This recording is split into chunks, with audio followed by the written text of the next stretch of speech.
మిత్రులారా, నమస్తే. ఆధునిక ఆంధ్ర సాహిత్యంలో ఒక పెను సంచలనం మహాకవి శ్రీశ్రీ గారి మహాప్రస్థానం. ఇవాళ ఆ మహాప్రస్థానం నుండి 4 కవితల్ని ఆలపించుకొని ఆ శబ్ద సౌందర్య ఝరిలో ఓలలాడే ప్రయత్నం చేద్దాం. మొదటి కవిత ఒక రాత్రి. గగనమంతా నిండి పొగలాగు క్రమ్మి బహుళ పంచమి జ్యోత్స్న భయపెట్టు నన్ను. ఆకాశపుటెడారినంతటా అకటా ఈరేయి రేగింది ఇసుక తుఫాను. గాలిలో కనరాని గడుసు దయ్యాలు భూదివమ్ముల మధ్య ఈదుతున్నాయి. నోరెత్తి హోరెత్తి నొగులు సాగరము కరికళేబరములా కదలదు కొండ. ఆకాశపుటెడారిలో కాళ్ళు తెగిన ఒంటెలాగుంది జాబిల్లి. విశ్వమంతా నిండి వెలిబూది ఓలి బహుళ పంచమి జ్యోత్స్న భయపెట్టు నన్ను. సాధారణంగా శ్రీశ్రీ గారి కవిత్వంలో ఒక ఆశావాదం, ఆత్మవిశ్వాసం తొణికిసలాడుతూ ఉంటాయి. కానీ ఈ కవిత ఆత్మాశ్రయ కవిత్వం అంట. అంటే కవి యొక్క అప్పటి మానసిక పరిస్థితిని వర్ణించేటటువంటి కవిత. నిరాశ నిస్పృహల్ని ఎంతో వైవిధ్యభరితంగా ప్రదర్శించేటటువంటి కవిత ఇది.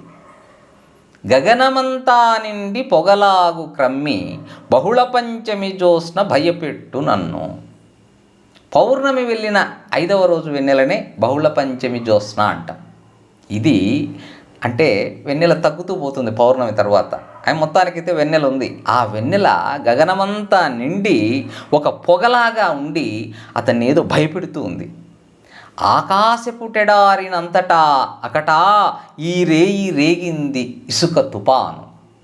ఆ ఆకాశాన్ని ఎడారి అంటున్నాడు, ఆ వెన్నెలని ఇసుక తుఫాను అంటున్నాడు. తెల్లటి ఆ వెన్నెల ఇసుక తుఫానులాగా ఉంది. యద్భావం తద్భవతి అంటే తనున్న పరిస్థితి, అలాంటి పరిస్థితిలో తనకు అలా కనిపిస్తోంది శ్రీశ్రీ గారికి ఆ రాత్రి. గాలిలో కనరాని గడుసు దయ్యాలు భూదివమ్ముల మధ్య ఈదుతున్నాయి.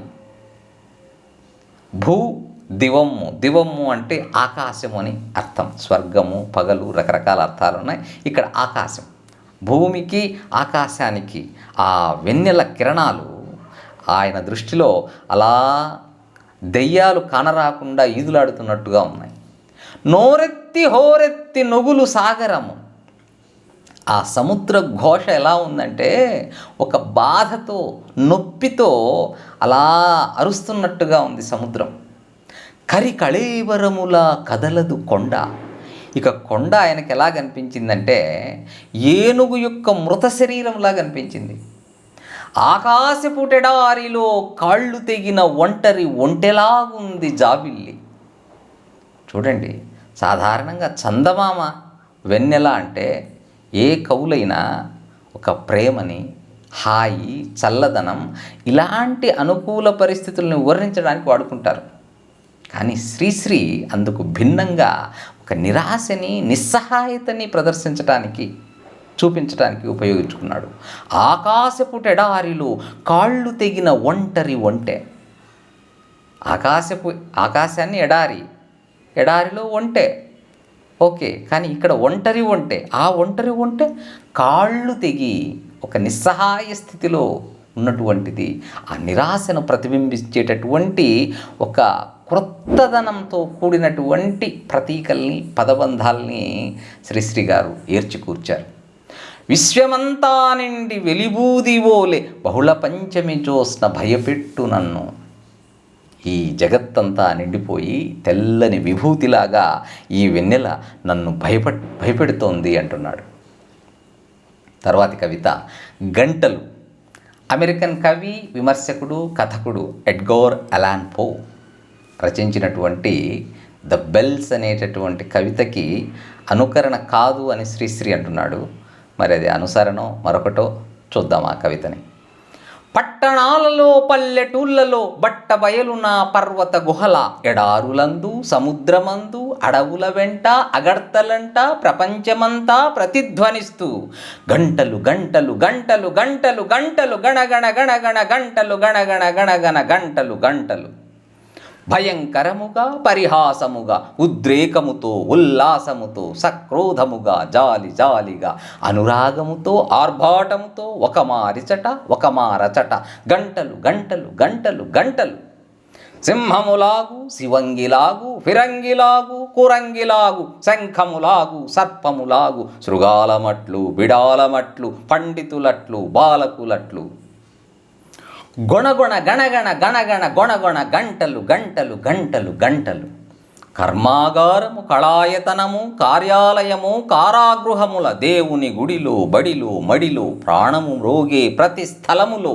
నీ హృదయంలో నా హృదయములో గంటలు గంటలు గంటలు గంటలు ఉత్తరమందు దక్షిణమందు ఉదయమునందు ప్రదోషమందు వెన్నెలలోను చీకటిలోను మండు టెండలో జడిలో చలిలో ఇప్పుడు అప్పుడు ఎప్పుడు మ్రోగెడు గంటలు గంటలు గంటలు గంటలు గంటలు గంటలు గంటలు గణగణ గణగణ గంటలు గంటలు గణగణ గంటలు గంటలు గంటలు అంటూ ఆ కవితావేశాన్ని గంటలు అనే ప్రతీకతో రచించటం జరిగింది.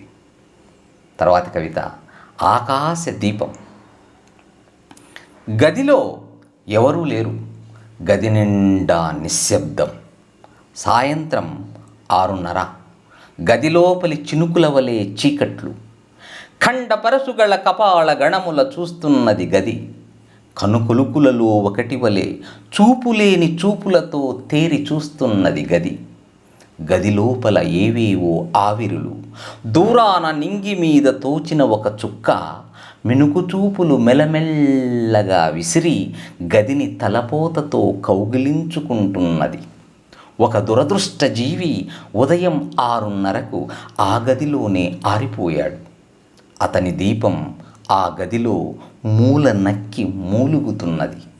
ప్రమిదలో చమురు త్రాగుతూ పలుదిక్కులు చూస్తున్నది. చీకటి బోనులో సింహములా నిలుచున్నది. కత్తి గంటు మీద నెత్తుటి బొట్టులాగున్నది. ప్రమిదలో నిలిచి పలుదిక్కులు చూస్తున్నది దీపం. అకస్మాత్తుగా ఆ దీపం ఆకాశ తారను చూసింది. రాకాసి కేకలు వేసింది. నీకు నాకు చెవుల సోకని కేకలు. ఆకాశ తార ఆదరపు చూపులు చాపింది. అలసిపోయింది పాపం దీపం. ఆకాశతార ఆహ్వానగానం చేసింది. దీపం ఆరిపోయింది, తారగా మారిపోయింది. తర్వాతి కవిత రుక్కులు. సాధారణంగా మనకు రుక్కు అంటే ఋగ్వేదం గుర్తొస్తుంది.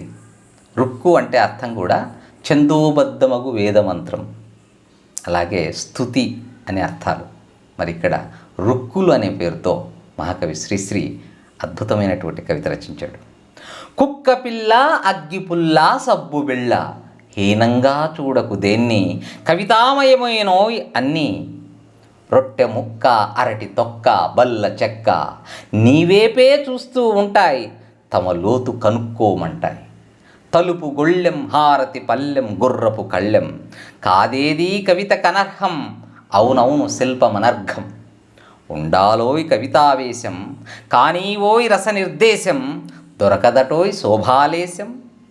కళ్ళంటూ ఉంటే చూసి వాక్కుంటే వ్రాసి ప్రపంచమొక పద్మవ్యూహం కవిత్వమొక తీరని దాహం. మిత్రులారా, ధన్యవాదాలు. మరిన్ని కవితలతో మరో వీడియోలో కలుసుకుందాం. శుభం భూయాత్.